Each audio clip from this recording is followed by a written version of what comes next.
ঝিনাইদহের জেলা প্রশাসক এস.এম. রফিকুল ইসলাম ছাত্র জনতার বিক্ষোভের মুখে উনি কর্মস্থল ছেড়ে পালিয়ে যাচ্ছেন এবং ছাত্ররা সব ভুয়া ধ্বনি দিয়ে তাকে তিরস্কার করছেন।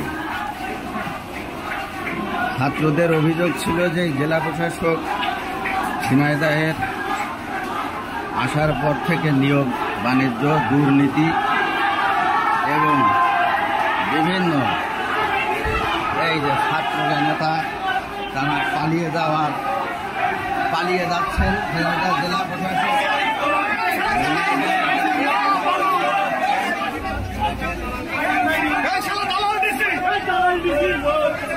পালিয়ে যাচ্ছেন।